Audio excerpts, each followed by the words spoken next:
আসসালামু আলাইকুম রহমতুল্লাহ। সুপ্রিয় শিক্ষার্থীবৃন্দ, আশা করি তোমরা সবাই ভালো আছো। এই ভিডিওটা তৈরি করছি সপ্তম শ্রেণীর শিক্ষার্থীদের জন্য।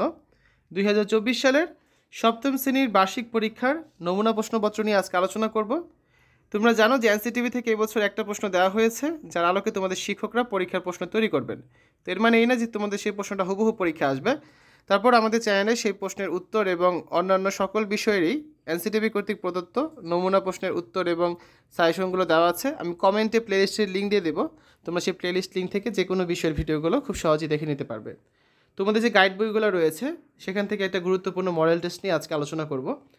ক বিভাগে থাকবে নৈর্ব্যক্তিক অংশ, যার মধ্যে মোট 15টা প্রশ্ন থাকবে।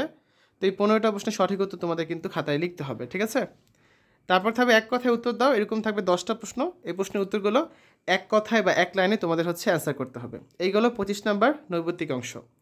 খ বিভাগে থাকছে সংক্ষিপ্ত প্রশ্নের উত্তর। এখানে মোট 10টা প্রশ্ন থাকবে, প্রতিটা প্রশ্ন 2 করে, টোটাল হচ্ছে কত, 20 নাম্বার। তো এই ধরনের 10টা প্রশ্নের সঠিক উত্তরগুলো, 10টা প্রশ্নের সংক্ষিপ্ত প্রশ্নের উত্তর তোমাদের লিখতে হবে। তবে খেয়াল করো, এখানে কিন্তু নাম্বার পাওয়া ক্রিটিক্যাল, কারণ তোমাদের বইয়ের যে কোনো জায়গা থেকে প্রশ্ন আসতে পারে, সিলেবাসের ভিতর থেকে। তো তুমি যদি কোনো একটা অধ্যায় বা কোনো একটা টপিক স্কিপ করো, সেক্ষেত্রে তুমি কিন্তু এই প্রশ্নটার অ্যান্সার নাও জানতে পারো। তাই তোমাকে সম্পূর্ণ সিলেবাসটা কভার করতে হবে, কারণ এখানে কোনো অতিরিক্ত প্রশ্ন থাকছে না। গ বিভাগে আছে প্রেক্ষাপটবিহীন রচনামূলক প্রশ্ন। এক্ষেত্রে তুমি একটু সুবিধা পাবে, কারণ এখানে মোট 5টা প্রশ্ন থাকবে। 5টা থেকে তোমাদের যে কোনো 3টা প্রশ্নের অ্যান্সার করতে হবে, ঠিক আছে? সো তুমি যে 3টা প্রশ্ন ভালো পারো সেগুলাই লিখবে।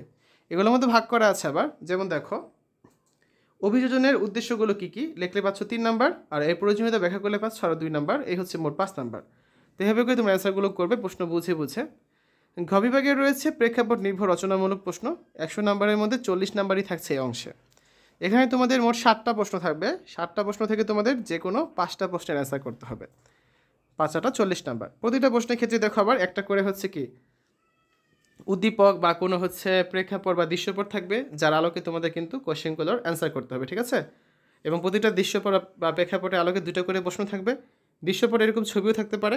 তো 2টা প্রশ্নের নাম্বার কত হবে? 4, 4, 8 বা 5, 8, 3, 8, মানে 8 নাম্বার করে থাকবে। তো এরকম 7টা প্রশ্ন তোমাদের পরীক্ষায় থাকবে। ছবি বা কোনো লেখা, কোনো দৃশ্যপট আকারে থাকবে। তোমাদের তার আলোকে যে 5টা প্রশ্ন ভালো পারো সেগুলো অ্যান্সার করবে, ঠিক আছে? তো শিক্ষার্থীরা, আজকের এই ভিডিওতে আমরা সপ্তম শ্রেণীর বিজ্ঞান বার্ষিক পরীক্ষার একটা নমুনা প্রশ্নপত্র নিয়ে আলোচনা করলাম। এ ধরনের প্রশ্নই তোমাদের পরীক্ষা আসবে, তো বেশি বেশি করে প্র্যাকটিস করো, আশা করি ভালোভাবে পরীক্ষাগুলো দিতে পারবে। শিক্ষার্থীরা, পরবর্তী ভিডিওগুলো দেখার আমন্ত্রণ জানিয়ে আজ এখানে বিদায় নিচ্ছি। আল্লাহ হাফেজ।